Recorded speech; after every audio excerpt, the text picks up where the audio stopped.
عمران خان صاحب وزیر اعظم بن گئے تو باجوہ صاحب کا خیال تھا کہ اب یہ ہمارے یس مین ہوں گے.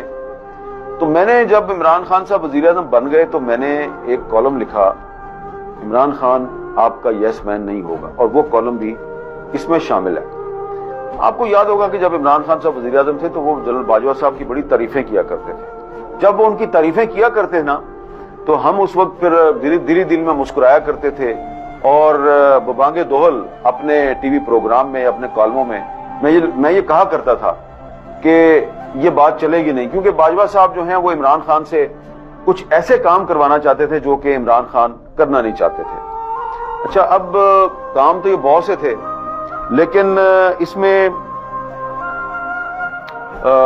میں آپ کو 2 یا 3 چیزیں بتاؤں گا. ایک تو یہ کہ عمران خان صاحب کو یہ کہا گیا کہ آپ اسرائیل کو انگیج کریں، یہ 2019 کی بات.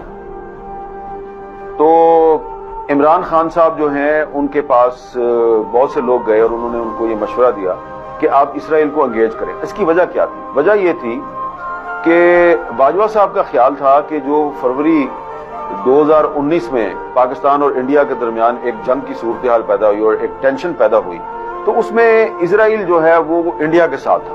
تو وہ ہمیں یہ کہتے تھے کہ جی ہم نے مفت میں انڈیا کو اسرائیل کی صورت میں ایک اتحادی دے دیا ہے، اور بہت سے عرب کنٹریز نے اسرائیل کو تسلیم کر لیا ہے، ہم تسلیم نہیں کرتے، تو پاکستان میں اس پہ ڈیبیٹ ہونی چاہیے اور اسرائیل کو انگیج کرنے کی ضرورت ہے. اچھا، اسرائیل کو بیک چینل سے کافی سالوں سے انگیج کیا گیا ہے، لیکن عمران خان صاحب پہ کچھ زیادہ ہی دباؤ تھا کہ آپ اسرائیل کو انگیج کریں.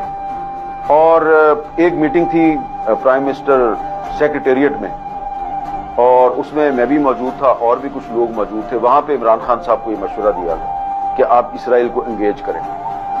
اور وہاں پر میں نے عمران خان صاحب سے کہا تھا کہ یہ قائد اعظم کا پاکستان ہے، اور قائد اعظم کے پاکستان میں اسرائیل کے بارے میں وہی پالیسی چلنی چاہیے جو کہ قائد اعظم کی پالیسی تھی. اور خان صاحب نے میرے سے اتفاق کیا تھا. تو یہ بات ریکارڈ پر موجود ہے.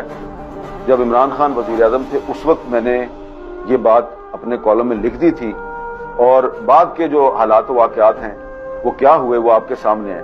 تو وہ جو ایک ہسٹری ہے اس کو میں نے اس کتاب میں ڈاکومنٹ کر دیا ہے. اور اس کتاب میں آپ کو یہ بھی پتا چلے گا کہ مارچ 2019 میں وہ پاکستان کا پہلا صحافی تھا جس نے دنیا کو یہ خبردار کیا کہ جسٹس قاضی فائز عیسیٰ کے خلاف کوئی سازش چل رہی ہے اور یہ سازش نہیں ہونی چاہیے.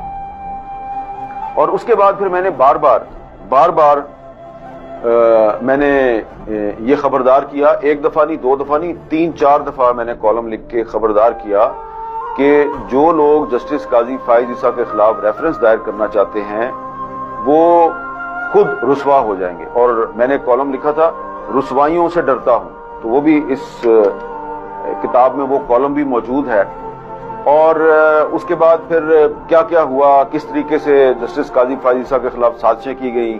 اور پھر عمران خان صاحب جو ہے، میں نے یہ بھی لکھا ہے کہ عمران خان صاحب جو ہیں وہ بعد میں کہتے تھے کہ جی میں نے یہ سازش نہیں کی، سازش تو کسی اور نے کیا. لیکن بہرحال عمران خان صاحب جو ہیں بطور وزیر اعظم، وہ چیف ایگزیکٹو تھے حکومت کے، تو ان پر یہ ذمہ داری عائد ہوتی تھی کہ اگر سپریم کورٹ کے ایک جج کے خلاف ریفرنس دائر ہو رہا ہے تو وہ اس ریفرنس کی پہلے خود انکوائری کرتے اور اس کے بعد اس کو پریزیڈنٹ آف پاکستان کو بھجواتے. اور پریزیڈنٹ آف پاکستان نے بھی بغیر انکوائری کیے وہ سپریم جوڈیشل کونسل کو بھجوا دیا.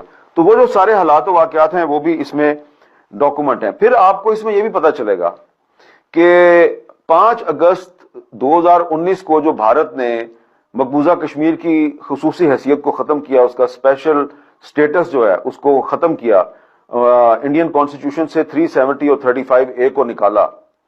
اس بات کی بھی میں 5 اگست 2019 سے پہلے میں وارننگ دیتا رہا کہ یہ ہونے والا، بلکہ یہ ایک اتفاق ہے کہ جس دن انڈیا نے 370 کو سسپینڈ کیا 5 اگست 2019، اس دن کے روزنامہ جنگ میں میرا کالم موجود تھا کہ کشمیر میں ہندوستان کی طرف سے کوئی بہت جارحانہ قدم اٹھانے کا فیصلہ ہو چکا ہے.